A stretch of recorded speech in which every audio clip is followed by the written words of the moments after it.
judges and their opponents, welcome to this debate. My name is Sylvia and I'm the first speaker of the proposition for the motion this House believes that the United Nations should have the power to enforce global environmental regulations even if they conflict with local legislation. Today, as the first speaker of the opposition, I will lay out our definition, our model, and then explain how the UN will apply its power in the best possible way. Later, our second speaker, Benedict, will be talking about why climate change needs immediate action and that national sovereignty must not be used to hinder global actions. Our fifth speaker, Massimiliano, will then engage in any necessary rebuttal before putting a final point on our case. Firstly, we think the following terms are crucial to the debate and therefore we would like to further define them. First of all, global environmental regulations. We define global environmental regulations as a set of rules decided on by the United Nations. However, this does not imply a one-size-fits-all approach. Everyone must contribute what they are able to. These responsibilities are tiered, requiring wealthier, more developed countries to meet higher standards and poorer countries to meet lower ones. This is not a new idea. Let's look at how our tax system works. There is a national framework given by the government, but the legislation of this framework is adapted to the needs of each citizen. This aims to fairly distribute wealth within the country. Similarly, we propose that the environmental regulations are adapted to the capability of each country. Climate change is a global pressing issue, which demands that all should have the right to live without such a big world. Therefore, all should contribute. However, equality does not mean equity. It means different situations have to be treated differently. Another important term is local legislation. We define local legislation as the sum of all laws passed on all levels below the United Nations. Then, of course, the crux of this debate, to enforce. To explain how we will enforce, another key term, these global environmental regulations, we are now going to present our model. We would introduce a High Court of the Environment as a part of the UN, similar to the already existing International Criminal Court or the European Court of Human Rights, to which jurisdiction all countries should submit by signing a convention accepting the authority of this High Court. The court staffed with a prosecutor and the possibility to sue for environmental regulations, for example WWF or Greenpeace, and against infamous companies who exploit the environment massively, such as Nestle or fast fashion giants. And this, in this way, this institution would both guard and enforce the global environmental regulations. With this model, most importantly, not only states, but also international organizations that breach the environmental regulations, for example, Shell, Exxon, and so on, could be held accountable. We live in an interconnected world. Climate change and its disastrous consequences know no borders. Multinational conglomerates cannot be held accountable because they are not limited to one state. We want to solve this. Because they cause harm to the environment. Globally. They cause it globally because when talking about the environment, one can only talk on an international level. That is why, for measures to be effective and targeted responsible, they must be enforced globally. In terms of penalties for a country breaching the regulations, we propose sanctions or an embargo in the worst case. Sanctions are the most effective and peaceful measurements in order to penalize a country. Punishing a multinational corporation, which as we have heard is very important, that breaks the regulation is in this case easier. We propose hefty fines or, in extremis, a ban. Thus defined, we the proposition believe the motion to be necessary for the survival of this planet. The burdens of proof this then are clear. Why regulations? Yes. Could you explain to me what criteria would you choose in order to decide each individual country, which standards each individual country should follow? Thank you for your question. Yes. As I think I've explained when we're talking about the enforcing, it should always be based on what the country is able to do, so as not to overwhelm it. And so we think it should be based on, for example, the quality of life or GDP per capita, so what they can do, what they can contribute. Because, as I said, everyone must be allowed to contribute, yes, equally, but not with, say, the same amount of money, for example, because it's just not at their disposal. I hope that was answered. Thank you for your question. So, as I was saying, we must get the UN to enforce them, and we're going to show how climate change demands immediate global action. Our case is therefore simple. We are in a race against time. Because of the nature of global climate change, to stand a chance of saving our planet, we need to act globally and effectively. My first argument is simple. While granting UN enforcement power is a major step, our model ensures it is applied carefully, using incentives, transparent cooperation, and proportionate responses to uphold both climate justice and global stability. While the opposition may argue that giving UN more power, and more so power that allows UN to contradict and override local legislation, UN already has set normative standards, has made definitions, and put out guidelines that all its members should follow. To give them the power to enforce these steps is the next logical step. Such a step is not only necessary to fight climate change, I should be crystal clear by now, but can also be implemented in such a way that it doesn't end in a global geopolitical mess with new tensions arising from everywhere. This is where we'd like to introduce a few simple but logical ideas as how to achieve this. Firstly, the UN could implement a bonus-malus rule. This would mean that if countries manage to respect the measures and indications by UN, the UN would in turn offer financial or social help to these countries as an incentive to stick to the global fight against climate change. Secondly, as to not be an imminent danger to democracies around the world, the UN could and would, with our model, to create a transparent communication between states and UN, monitoring, reporting, and then finding solutions together. Additionally, depending on the severity of climate change problems or crises, the UN could weigh different paths. For example, overriding local legislation by all means, or choosing a softer approach. In fact, this motion does not state that every case should be treated with the proposed power the UN should have, but only that it should be possible in all cases. Thirdly, the UN would use this newly gained power to enforce rules when contradicting with local legislation, primarily in the case where national sovereignty itself is not respected, when a state's actions or rules, even when under the guise of climate change, fight harm other countries. Such big power is, and we do not doubt, a big step, and can be a dangerous one too, if not controlled properly by the court we mentioned in our model.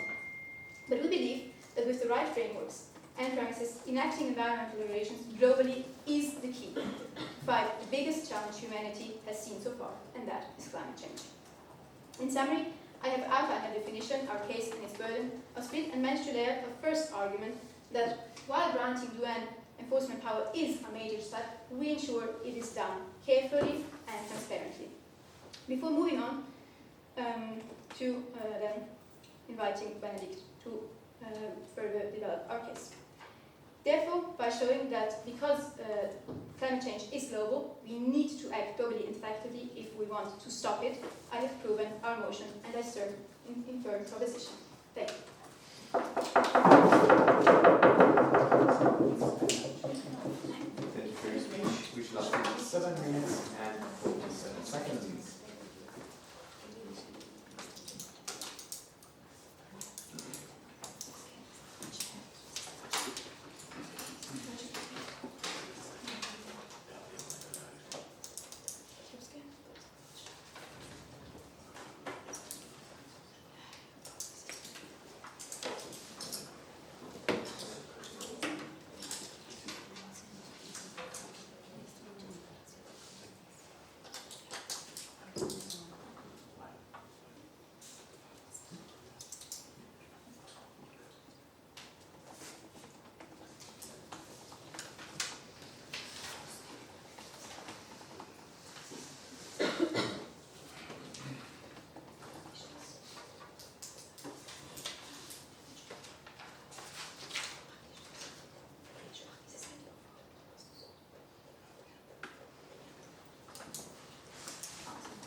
Okay, so now I'd like to give the floor to the first speaker to cite opposition.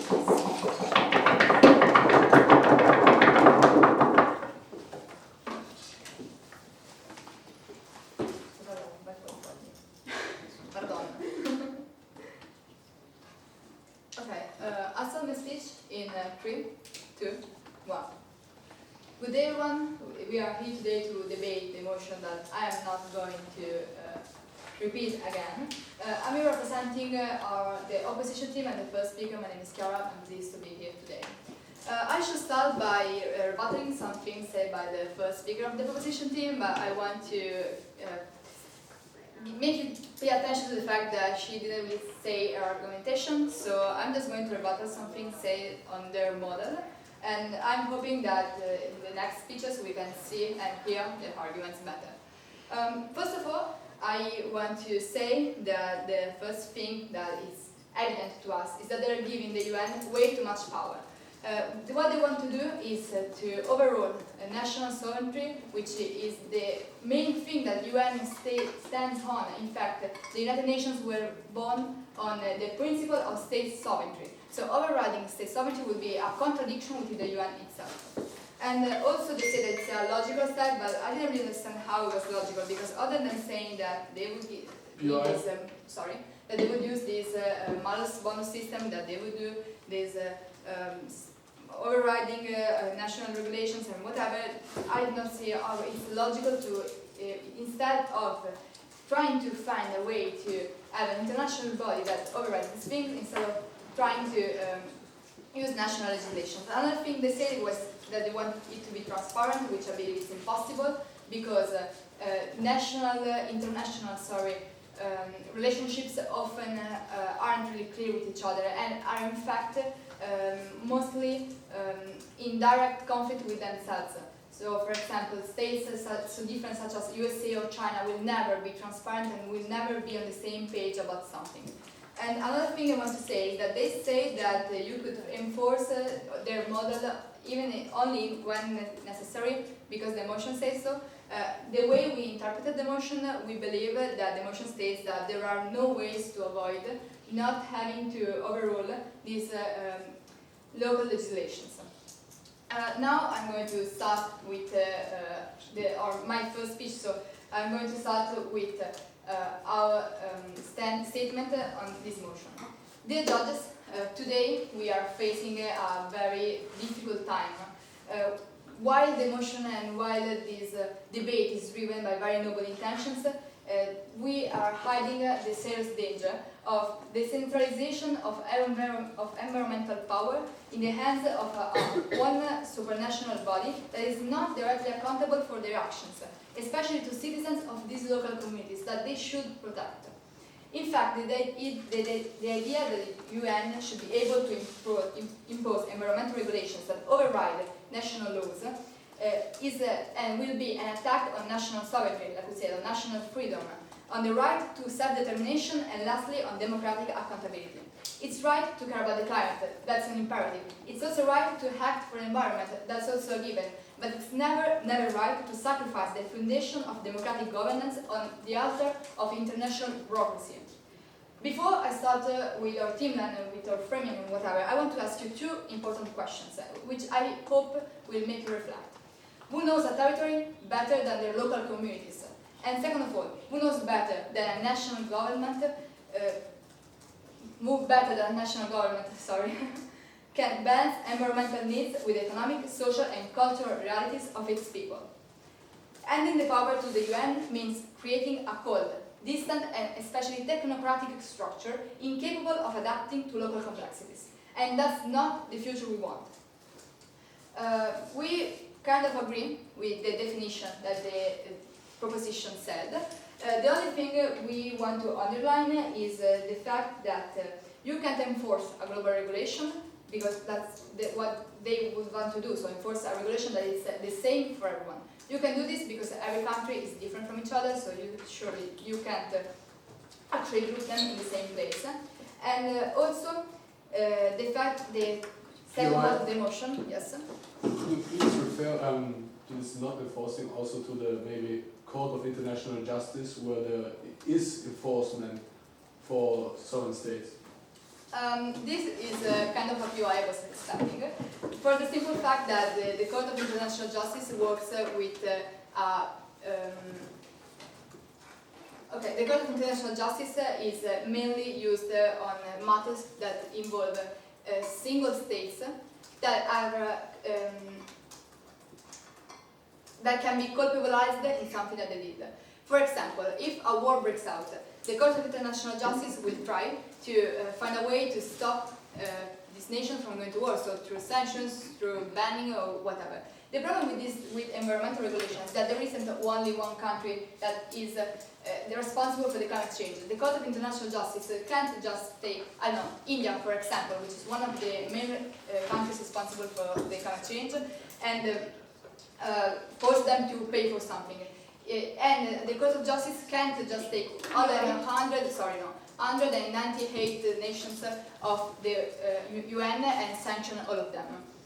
I keep going with my speech. Our team line works through two arguments. The first one, which is the one I will bring, is that the UN is structurally and politically incapable of enforcing global environmental regulations, and the second is brought by our second speaker, and it's the fact that this proposal is undemocratic, unequal, and uncountable. Our position is based, imagine a world where the fight for climate change can be tackled without any impositions from above, but with a more democratic, flexible, and participatory alternative. We thought that the best way to do so was taking an example from already existing organizations such as ONGs, especially those that are not founded or created by the UN. One we found, which is I think is the most well known, is for example WWF, which is an organization that is outside of the United Nations. It's a completely different thing. Our position is based on this type of ONGs, and for the simple reason that ONGs are created first choosing their own principles, and later those countries that want to take part in the fight for those principles decide to adhere to the cooperate with them. No, sorry. Unlike UN, in which first they grouped all the nations together, and only later they decide to implement or try to do regulations or whatever to try to find a common ground, which is often impossible. Now, to my first argument, the UN is structurally, politically incapable of enforcing global environmental regulations. The United Nations plays an essential role in diplomacy, humanitarian aid, and international dialogue, but it was never designed to be that way. It was designed to be a global executive authority that should only enforce peace within nations, never override national legislation. Granting the UN that kind of power would represent one of the most dramatic transfers of sovereignty in modern history, a shift that would not only be politically implausible, but especially institutionally dangerous. Firstly, the UN lacks any meaningful coercive instruments. You can implement sanctions, but who is going to make sure that the sanctions works? The UN has no army, has no enforcement agency, has no mechanism to compel action without the cooperation of nation states. The only UN body, as I said, is the Security Council, which is ineffective in this type of motion and in this type of regularizations. There are other examples in the past, but I'll leave my other speakers to do them. Another thing is that environmental regulations would endanger some states and are too different, as I said, for the states. And lastly, countries vary a lot, both in territory and in their local legislation, which has to be worked around. With this, I finish my speech. I want you to think about what I said, and I'll leave it to my speaker.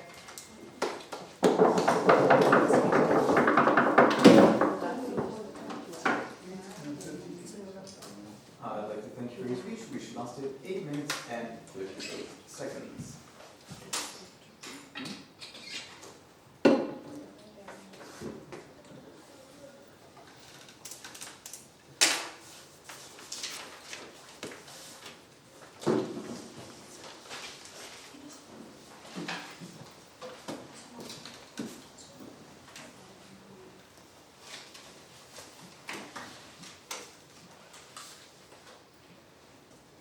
Okay, so now I'd like to give the floor to the second speaker from side proposition.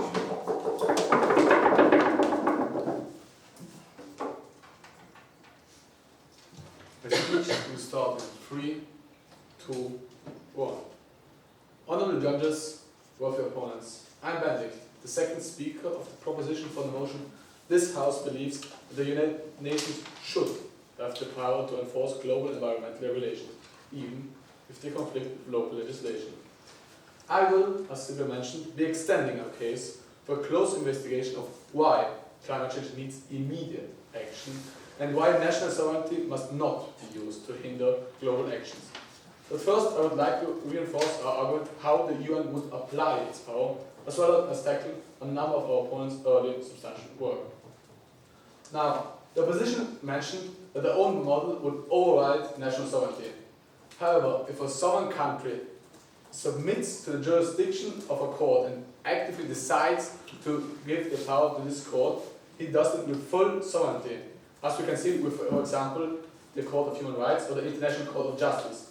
in the answer to the POI, the proposition 2 agreed that the International Court has this sovereignty over other states. And however, they mentioned the International Court can do this just because he can measure an exact state that is guilty of breaching the law. However, I think we can measure that too with global environmental regulations. Yes, please.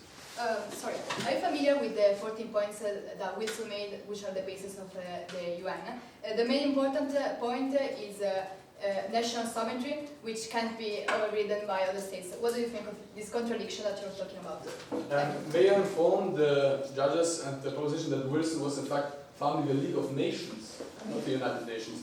League of Nations was an interwar league that was, maybe it was the first model of the UN, but it was not the UN. The UN was founded only after World War II by, as I am aware of, Franklin Delano Roosevelt. Now, I think we can also measure exactly how a country reaches global environmental regulations. Nextly, the opposition mentioned that there's no way other than to override local legislation because that is stated in our motion. Well, we understand even if they conflict with local legislation, not us, when they always conflict with local legislations. Finally, they stated that the UN has no army and no power to ensure that sanctions work. However, I want to inform judges of the blue helmets, for example, that are army parts that are formed by member states. Also, there are a lot of organizations that can ensure that the sanctions of the UN are in place. This can be ensured by the member states itself. Now I want to go to my first argument, and it is simple. POI. Yes, please. I'm sorry, I really didn't understand this. So are you saying that the sanctions would include blue helmets sent on a territory? I think blue helmets are only the last resort.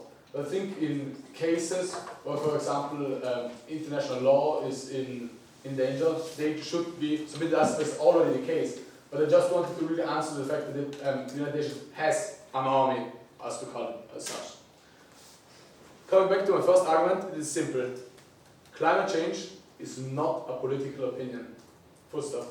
It is a scientific and existential crisis that demands consistent international action. Many countries fighting against climate change is part of the political agenda of only some parties. It is not part of the national government plan. This means that environmental policies are being constantly manipulated by shifting political agendas, lobbying from powerful corporations and election cycles. Consider the case of countries where environmental protection policies are rolled back with each new administration. Think of the US with Donald Trump. Forests, oceans and the atmosphere can't be put on hold to wait for a new election cycle or more climate-friendly government. By making environmental regulations international binding, we eliminate the ability of shorter-term domestic actors to delay or reverse necessary policies for political gain, which we see is fundamentally incompatible with the long-term planning required to combat climate change. Climate change is not a fight we can fight in 4 years, 5 years. It has to be long-term. We cannot meaningfully address the crisis within a narrow window of a political term. We need stability, consistency, and protection from opportunistic political interference. That's why we argue that the United Nations, the most inclusive organization we have, must be empowered to enforce global climate regulations, even when they conflict with local legislation. By removing climate policy from national political cycles and placing it under a neutral, science-driven international body, we ensure that environmental progress is not stalled or reversed for political gain. Empowering the UN in this way would guarantee that climate action remains consistent, science-based, and protected from short-term interests or lobbies. Also, without global enforcement, there's a risk of race to the bottom, where countries might lower their environmental standards to attract business or gain a competitive advantage. Like we know with taxes, for example, there exist tax havens. There could similarly exist environmental havens where you can break all the rules. UN with enforcement power could prevent this by establishing minimal global standards and creating synergies between countries. POI. Yes, please.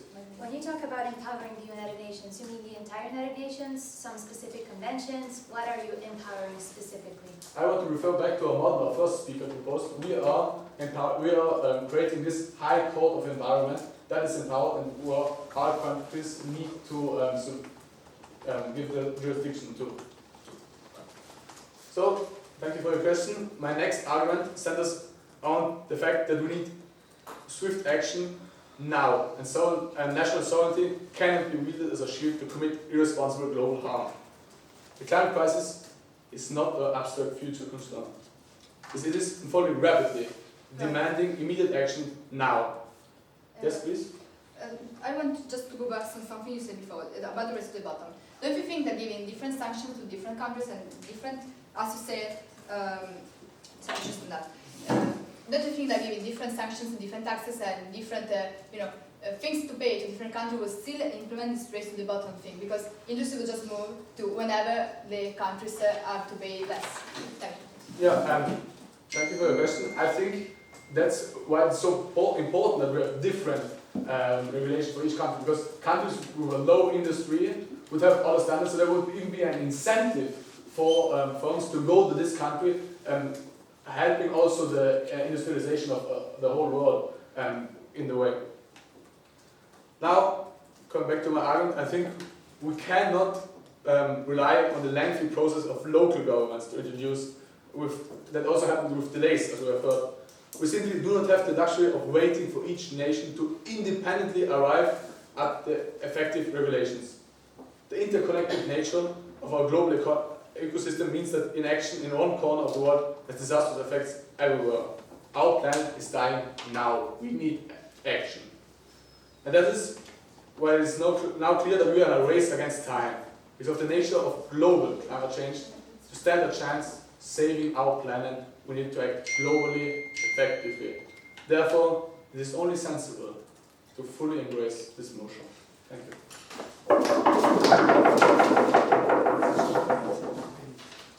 Thank you for your speech, which lasted 8 minutes and 8 seconds.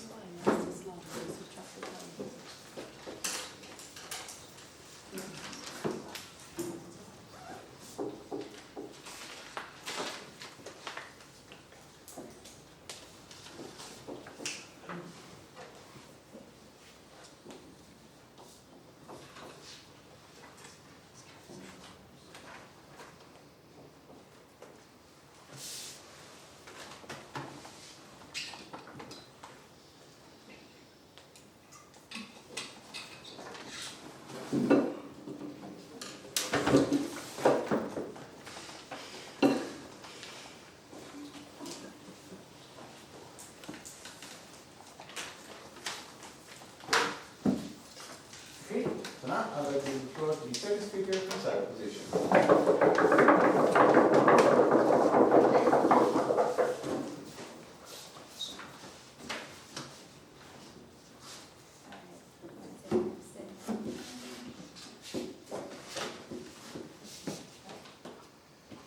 I'll start my speech in 3, 2, 1.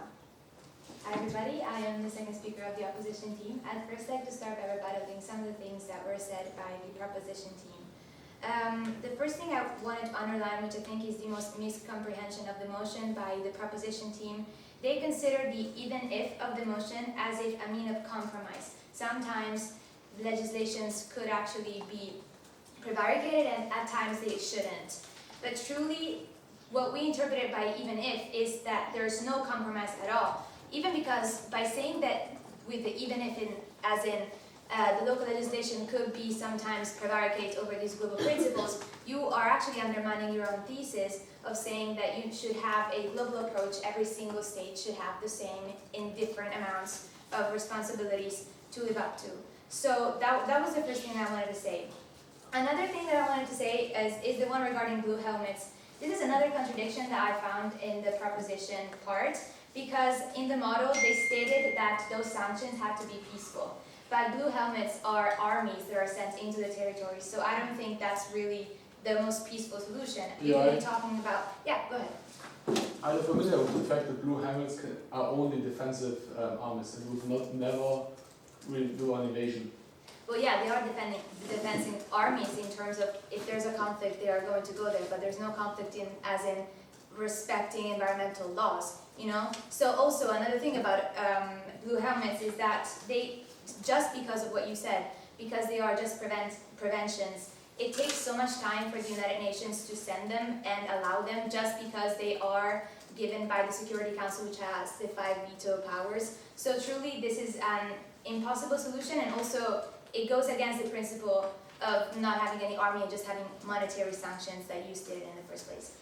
Also, about the race to the bottom, that was already kind of levied by my other teammate, but when you're talking about race to the bottom, we agree, it is a problem. It is incredibly dangerous for both the developed and the underdeveloped country that has to go through it. But if you are interpreting the even if with all the compromise, you are not solving the problem. Because if there's a compromise, then at this point, still local legislations would prevaricate and they would still exist. And if I am an industry that needs to have as much money as I can because I want to be, you know, empowered in the global market, I'm still going to go to these places because they have compromised some of the global environmental regulations. And also, with different regulations for different aspects, as in creating a more diverse approach to meet the standards of living of each individual country, you are still not solving the problem of race to the bottom. So I don't see the relevance in bringing it up in the first place. No, thank you. Also, I wanted to say something about the criteria that people would choose. It was mentioned the GDP and the quality of life, but since we do not believe that they are enough in order for a country to actually be determined and established as in what the country needs in order for the global environmental regulation to go towards and not against the local needs of the country. So we would like more clarification of what the criteria that you would use, what they would be. I'll now move forward to my argumentation, which, as the first speaker has already stated, is named this proposal. The proposal of having a global environmental regulation is undemocratic, unequal, and unaccountable. So I'd like to start this argumentation by first taking some of the things that were said by the first speaker and follow a team line that makes sense so that everything is clear and well connected. We believe that in order to solve the problem of global environmental, the problem of climate change, that we obviously agree with, and we obviously agree that it's imperative to act on behalf of it, and we are just discussing on different ways that we could do it and which is the most effective, even because we don't have enough time, as you've said. We need a democratic approach. By democratic, I mean that everyone can have a say in the regulation, and more specifically, every country should be met in their needs, as you've said, as the proposition team has said. But there's a problem with this environmental regulation in the first place. There's a problem with the United Nations in the first place. The United Nations are not democratic. First of all, because there's veto, as I was saying. It is true that there are a lot of conventions. No, thank you. It is true that there are a lot of conventions, but it is also true that everything comes back to the Security Council. And as we know, the Security Council is made out of those 5 powers that have the power, only one single power of this 5, out of this 5, says that something cannot be done, it won't be done.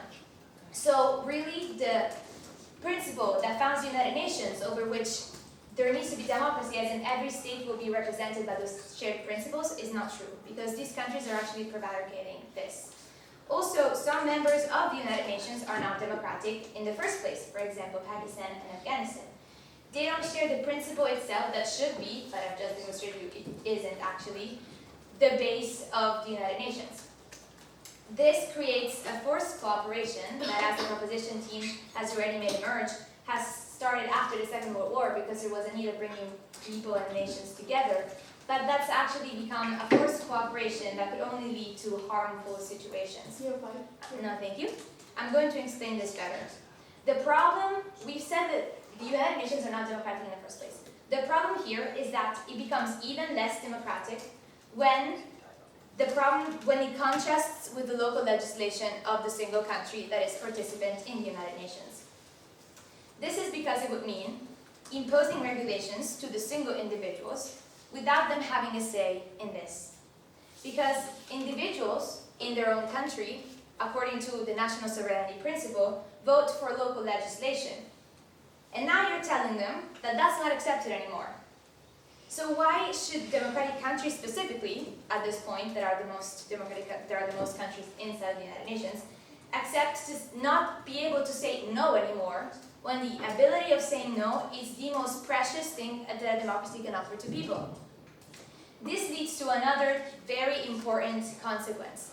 So to sum up, the United Nations are not democratic in the first place. It's even less democratic when, with the kind of contradiction of aiming to the diversity of the single nation, at the same time, you're not considering the individuals that live in these countries, because we are prevaricating the very important principle recognized by the United Nations of national sovereignty. At the same point, this leads to two other very difficult and important situations. That is why this model simply does not work. The first is unaccountability. This model is unaccountable because it creates resistance, not unity. When something is put from above to the individuals, that creates resistance. That could create nationalistic backlash, and even backlash to the environmentalism as well. This is a big problem, because now we both have said that it's important to act on behalf of global of global climate change, but this could actually drift people away from the realization that it is a big problem. They would focus on nationalism backlash because of feeling like the top-bottom situation is put upon them, and the attention will be put aside. People will be drifted away from the single problem of acting on behalf of the global environmental problem. So the second point, which is kind of like a derivation of this, is that when people do not feel represented and feel forced into this, they simply do not participate. And participation is essential, because you can't participate without having a voice. I concluded my speech. Thank you very much.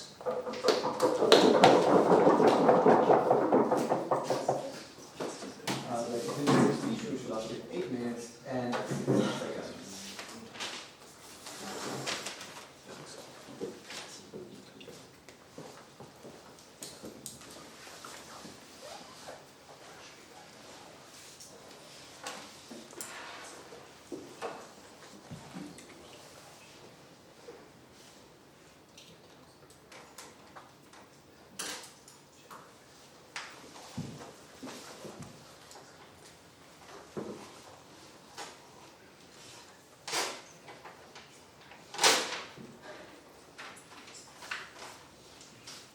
Great, and now I would like to leave the floor to the third speaker from side proposition. My speech will start in 3, 2, 1, go. Dearest judges, honorable opponents, I'm the first rebuttalist for the proposition of this interesting motion. I'm honored to be here to debate about this crucial topic.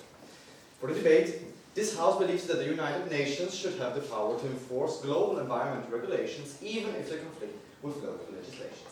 I will now, as my first teammate mentioned, be taking a closer look to our opponent's case, scrutinize it before essentially shining new fresh light on our own arguments, and ultimately want to demonstrate why the only possible and rational solution at the end of this debate should be that the UN has the legal ability to enforce global environmental regulations. But before that, I think it is crucial to this debate to lay all our cards on the table, be frank, and show where our points of clash lie. Now, the first speaker of the opposition said that the UN would have way too much power. It would override national sovereignty, while we, on the other hand, believe that yes, this could be the case, but you can frame it as for mutual benefit. Secondly, our second point of clash, we think, is that there's no accountability, as we have heard also, while we believe that there could be an accountability. The third clash point lies in the local diversity, that this would not be considered anymore, where we have clearly shown that we would not adapt a one-size-fits-all approach. Now, dear judges, I want to start with a question. The second speaker of the opposition clearly stated that we are fighting here against a common enemy, albeit climate change. However, as of now, we haven't done anything to fight it really. The Paris Agreement relies on voluntary participation. we have seen that it doesn't work. We have not reached the Paris Agreement, and we will most likely not be able to reach it. Sure, the UN would undermine a bit of national sovereignty. However, I think it's crucial that a bit of national sovereignty would be given up for a mutual benefit, to fight climate change. Let me ask you another question.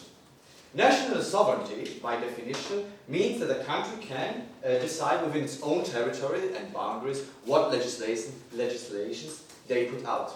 But don't you think that national sovereignty is already being objected to limitations, such as my colleague, second speaker of proposition, has put out with international courts. And secondly, the moment national sovereignty is tied to transboundary problems like climate change is, a transnational issue, it's not anymore so national at all. What I want to say here is that climate change is an intertwined problem. And national sovereignty cannot only be framed as an absolute thing. If we want to fight, we have to maybe give up a little bit. And as we have already stated, the UN itself is consistent, where the UN makes most of the countries that are in the UN, as Speaker 2 already said, Speaker 2 of the opposition said it exactly like this, most of the countries in the UN are democratic countries. So that means that the interests of the people are represented by the state officials that are part of the UN. Secondly, I want to argue that the opposition themselves, the first speaker and the second speaker, contradicted themselves directly. While the first speaker of the opposition said that the UN is based on the most democratic principle of national sovereignty, the second speaker adopted a totally different approach, saying that the UN is not democratic at all. I think this is in fact a real contradiction between the speakers of the opposition themselves, showing a more Socratic approach to this debate, framing it like you want. Either it is democratic when it serves or not. Now, what about the point the opposition raised about accountability? Now, sure, the UN is an intergovernmental body, and so this means that based on consent and active participation of its member states, which themselves are partly democratic elected countries. And the second speaker said that not every country would be represented because we would lose the local diversity. Before I delve deeper into this, let me say that every country is in fact represented by the UN itself, because every country that is recognized as a country by the UN is a member of the UN. And we would implement a court where every country agrees to be subjected to this court. Furthermore, the opposition raised that point about that global transparent communication is not possible now. USA and China have always been enemies, and we would argue that Samuel Huntington, in fact, himself would be very proud to hear that this clash of civilizations will emerge. However, is this the direction we want to go? Sure, there may be problems, but what does the opposition suggest? To not communicate at all? Sure, local diversity must be considered. And what is the alternative? To not talk at all? Lose all global communication? I think just because something is difficult, it should not be a mean to not try at all. And we must mitigate risks of losing national sovereignty exactly by doing transparent and global communication. Climate change is a global problem, and global problems require global cooperation and not national including yourself in your national regime. Especially when we have seen that there is lobbyism going on and powerful companies fighting not to adapt climate regulations. This is another point, another strength of our model. Our court would not only allow the suing of countries, but also of companies. This means that the exact same companies that are, as of right now, speaking here, holding back the adoption of climate change regulations would be held accountable, whereas they would not if we would not implement such a court. Indeed, let's revisit our arguments. We must remember our model, which would clearly implement cornerstones to prevent negative consequences. And more importantly, the establishment of this court allowing not only the suing of states, and I want to highlight this, not only the suing of states, because often Behind the states, there are more powerful people. Global companies, such as Shell, such as Aramco, pulling the strings behind. And we must fight them directly. And our model would allow this. Dearest judges and fellow debaters, I urge to you, we are fighting the same goal. But till now, we are not fighting it effectively, not efficient enough. What the opposition is proposing is a world where we are not taking any necessary steps to fight a problem that is directly here to each and every one of us. Every one of us has to face the struggles and the threats of climate change. We are privileged enough in a position where we can be in a beautiful building and have not to worry about the consequences and talk about this debate. But not everyone has. And just to say to not go a step further and build a global communication, a global cooperation accord which would take this step only because it hasn't been done in the past shows that we must in fact go the step further. Where our opponents have failed, I believe we have shown that our solution is the best possible way to fight climate change at its core. And I can say I stand here before you to proudly propose to this motion. Thank you. I'd like to conclude the speech, which lasted 8 minutes and 14 seconds.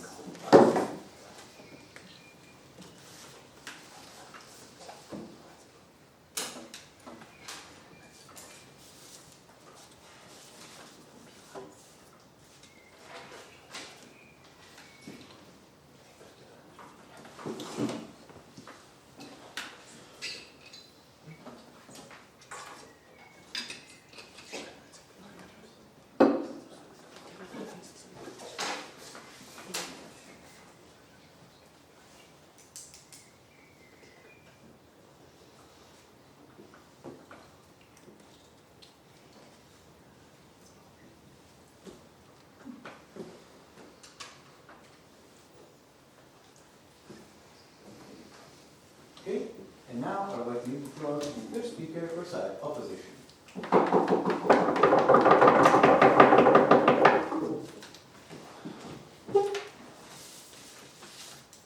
will start my speech in 3, 2, 1. Good morning, everybody. I need to admit that we are about to come to an end of this debate. So, what I'm going to do now is to introduce my speech doing a difference. I will firstly talk about why their solution isn't the better one possible. And then I will talk about the catastrophe that would create their own model. So, first of all, making a quotation from their first speaker. He said, "Be frank." I agree with that. Let's be frank. They said, this doesn't work. The status quo doesn't work. Of course, I agree with that. But then they also said that it would work better if we collaborate, if we cooperate. How? According to their model.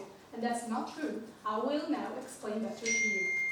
So, let's talk about why their model isn't the better solution. Because they, of course, said that a rational solution is needed.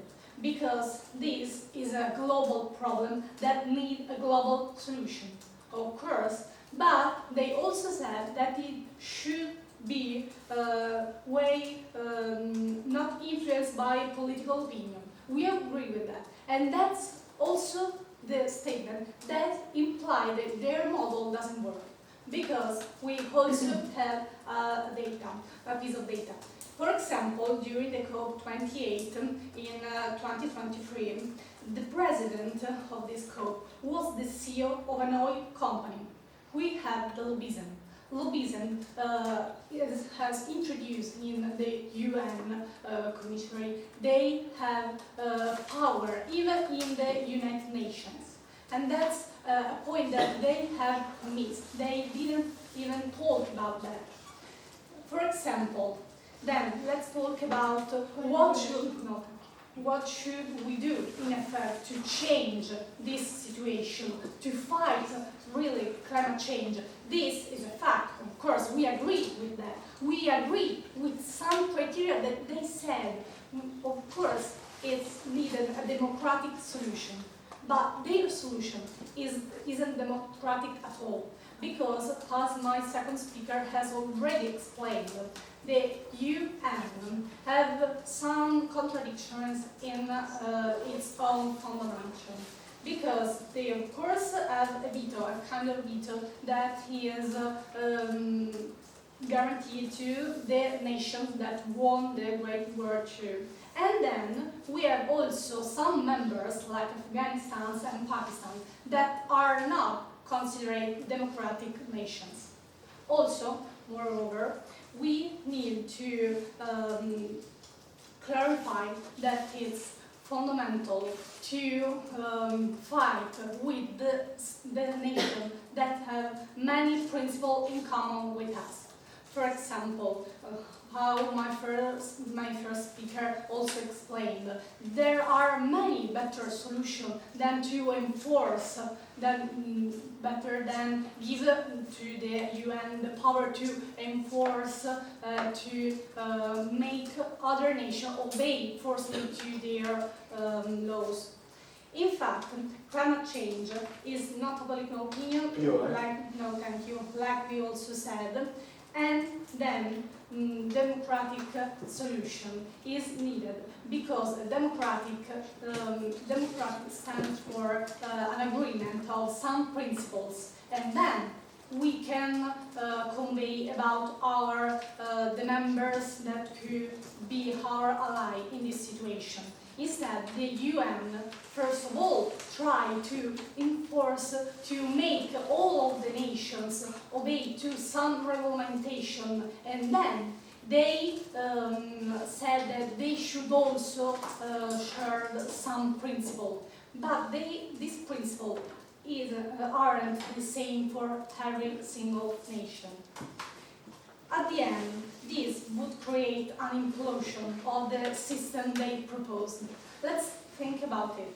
Okay, now me as the United Nations have the power to enforce this regulation. So how will I stop? Should I stop them? They said that it's not necessary. So it's just about some solution that it's important. It's important for some nations to respect some of the UN's regulation. No, thank you. But at this point, if I have the power to enforce this solution, where should I put a limit to my power? If we agree with that, then what comes then? What could I do then? I could also make a veto, make worse solution. Okay, thank you. Don't you think that these problems exist also with your proposal to rally to those countries who share the same principles? Thank you. No, because in fact we have said that when nations share the same principle, they follow this principle and pacifically, in a democratic way, could find many better solutions to the problem. When many different nations have to obey to governing such as the UN organization, they are obstaculated to their power. The sovereignty of this nation is mine. They will be harmful by this solution. So I was saying, when I don't put an end, when I don't have a limit to my power, to what I can do, this will imply also in the future a catastrophe, an implosion of the UN itself. PI? No, thank you. This catastrophe, let's talk about a little more about this theme. As we have said, this explosion is it's inevitable because in this way the democratic way, the democratic solution they are trying to impose, it's contradictory. because, of course, the sovereignty of some nations are limited due to many international laws, or when we need to deal with such a bigger problem. But they have some principles that don't have to be harmful. This is a necessary condition, because other way it would cause a catalysis, a future in which nations are not recognized as itself and should always obey to an organization that have all the powers in its hands. Thank you for the attention. I will now conclude my speech. Thank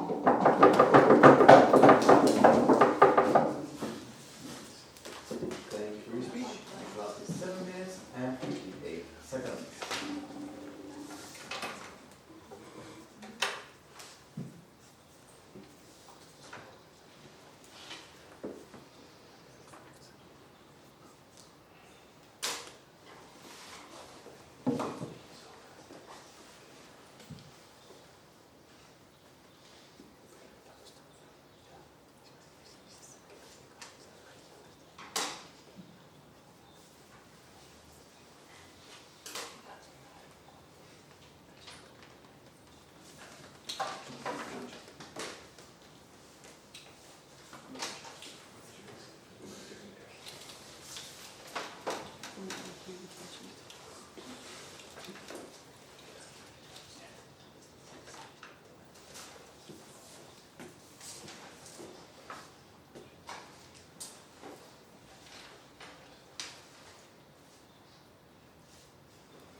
Okay, so now I'd like to give the floor to the next speaker to start the opposition.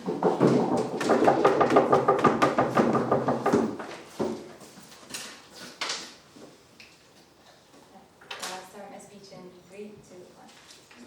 This debate has almost come to an end. My main job here is simply analyzing the main points of clash, the proposition, position on them, our position on them, and then ultimately give my personal opinion on who won this debate, which hopefully it will be us. So I think the reason why we're here debating this motion is because both the proposition and the opposition team has actually tackled the real problem that is present and everlasting and undeniable in our times, which is the one of global change, climate change. The difference here, the main points of clash have emerged in the different ways that we would tackle this problematic. But truly, we are united, and I can state with decision that we are united in thinking that this should be addressed. The ways that we've given in order to address this problem are, though, quite different. And here, as I was saying, is where the main points of clash have emerged. I think the points of clash were mainly two. The first one is accountability on whether this could work or not. And the second one is whether our solutions would meet or not the needs of the single populations of each individual states. So about the accountability of the model of the proposition team. The proposition team has given you a model that they believe is positive and that could be effective into addressing the global change situation. We, on the other hand, have tried to prove to you how instead the regulations that we put globally wouldn't really help the climate cause. We both have agreed on we can't roam against each other. We have to roam in the same direction, because otherwise a good thing done by a state could be completely damaged and demolished by a bad thing done by another state. The solution that we've given to you, that is not by putting those environmental regulations on top of everybody, is the most effective one, in my opinion, because that would simply not imply resistance and less participation of the single individuals. Then, about meeting needs of the population, again, the proposition team has given you a model according to which there would be some sort of adulterance and not always local legislation will be prevaricated by global environmental regulations. On the other hand, we've given you a solution that was based on non-governative organizations where countries could choose to participate or not into them, so that wouldn't really be a risk to national sovereignty, which we believe is a very important situation that shouldn't be prevaricated. And also, again, stressing this point, not resistance and not less participation, because at the end, we all want to grow into the same direction, which is addressing the climate cause. Now, we see two different worlds at this point, I can be sure of that. In one world, there's the world of the proposition team, where global environmental regulations are imposed, with exceptions. We have tried to prove to you in our world, a world where there are no top-down legislations, no risk of resistance or no participation from the single individuals, and where ultimately the attention wouldn't really be put away from the environmental challenge, which is again what we want. We want to roam in the same direction. And also, through NGOs and other solutions, the country would participate willingly, not in a top-down solution, but in a down-top rather, which would in fact limit all the risks of the proposition world. I'd like to thank you everybody for listening to me, for listening to my team, and with this I can conclude my reply speech. Thank you very much.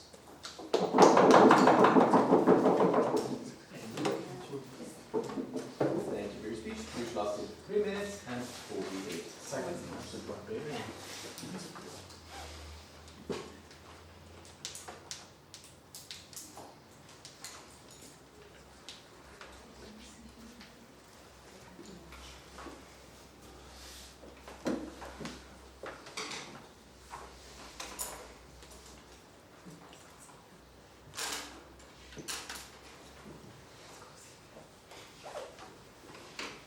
So now I'd like to give the floor to the reply speaker for side proposition.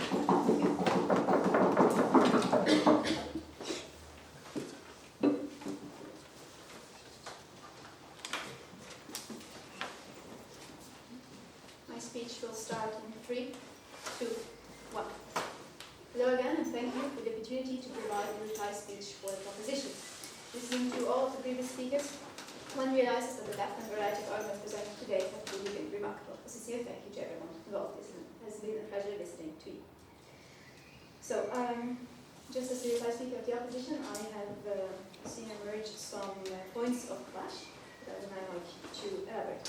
The first thing we clearly did not agree on was whether or not national sovereignty is undermined by granting the UN the power to enforce global environmental regulations, even if they conflict with local legislation. Here I would like to remind the judges of a few points brought forward in both our constructive and rebuttal speeches. We explained in great depth how to submit to someone's jurisdiction by choice is something that by definition only a sovereign state can do. In fact, the nature of the UN is that only sovereign states can decide to be part of it. Therefore, opposition's point falls flat because we are not creating some dystopian world. We are creating one where globally members of the UN can work together and share their resources so that we can fight climate change effectively, which our opponents, to thankfully agree, should be our first priority. The second point of clash, and what our opponents did not accept even after we defined it clearly, is the phrasing of the motion, even if they conflict. This is not a compromise at all. This means that in cases where local legislation already aligns with global environmental legislation, they are free and in fact encouraged to keep and protect their laws.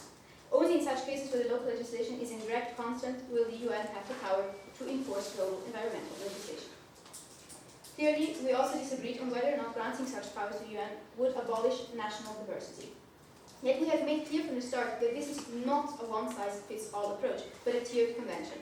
We know that this is the way to go because it will allow for global cooperation. In fact, our proposal is, because of the nature of global climate change, the only way to fight climate change effectively. As this debate with all of its points of clash and diverse arguments has unfolded, it has become clear that we have different opinions on what the world should look like.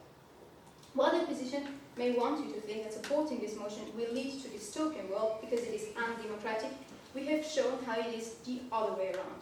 And a common convention highlights national sovereignty instead of undermining it. We all know that climate change is the biggest challenge facing humanity today and must not be stopped by local or global lobbying, as we have heard. Our opposition wants to stop climate change as well and claimed time and again that there are better options to change the status quo, that we haven't heard any. Why? Because there are none. This approach hasn't worked so far and won't in the future unless some miracle occurs. Please imagine the world you want to live in. One where every country meddles through for themselves and may or may not fight against climate change because, as we have heard, it is their democratic right to decide for themselves.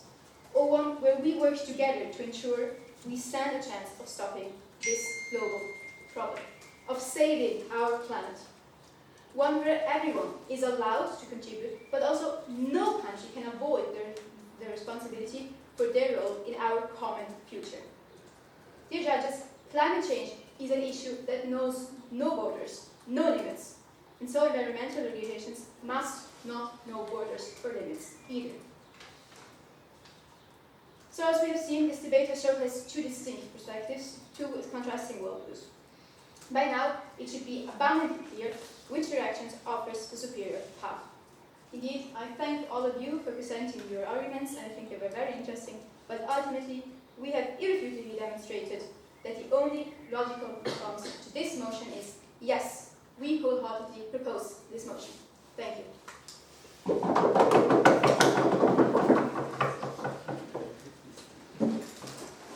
Thank you for your speech, which lasted 3 minutes and 50 seconds. With that, I would also like to thank every one of these speakers for this great debate.